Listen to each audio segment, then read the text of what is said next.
आचार्य द्रोण ने मुझे शिक्षा देने से मना कर दिया क्योंकि उनकी नजर में मैं क्षत्रिय नहीं था। द्रौपदी के स्वयंवर में मुझे अपमानित किया गया कि मैं राज परिवार का हिस्सा नहीं हूं। मुझे पूरे जीवन अपमान का घूंट पीना पड़ा। कर्ण पूछते हैं, केशव मेरा क्या अपराध था? भगवान कृष्ण जो कर्ण को जवाब देते हैं, मुझे ऐसा लगता है कि यह जवाब 1000 करोड़ टीचिंग के बराबर है। यह जवाब सीखने के बाद आदमी के पास हर सवाल का जवाब मिल जाएगा। जी हां, कृष्ण मुस्कुराते हैं और जवाब देते हैं कि हे सूर्यपुत्र, मेरा तो जन्म ही कारागार में हुआ। मेरे पैदा होते ही मृत्यु मेरी प्रतीक्षा कर रही थी।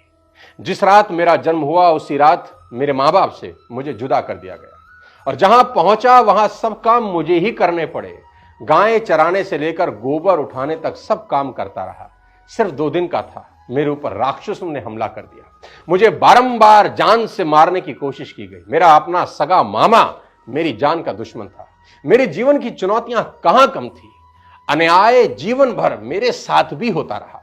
कृष्ण कर्ण को समझाते हुए बड़ी बात कह रहे हैं जो हमें सीखने की जरूरत है कि जीवन में आपका अपमान होता है, यह इंपॉर्टेंट नहीं है। इंपॉर्टेंट यह है आप उस अपमान का जवाब कैसे देते हैं। कर्ण जीवन भर अपने अतीत की कड़वाहट से भरे रहे, पर कृष्ण कभी अपने अतीत पर आरोप नहीं लगाते।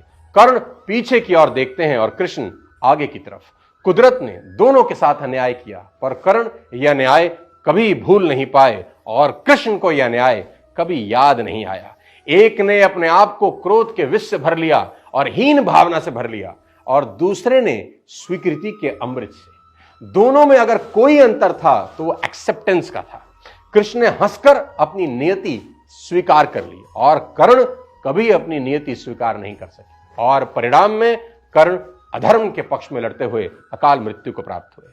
परिस्थितियों का चक्र चलता रहेगा। कई बार लगता है कि भाग्य ने धोखा दे दिया। ये चुनाव हम पर है कि हम कर्ण की तरह रोएं या कृष्ण की तरह जीवन को उत्सव में बदल दें। जीवन में रोने के लिए नहीं, हंसने के कारण ढूंढने हैं, क्योंकि जीवन तो भगवान का भी कहां सरल था। जीवन है तो समस्या होगी ही, समस्या है तो हल भी होगा।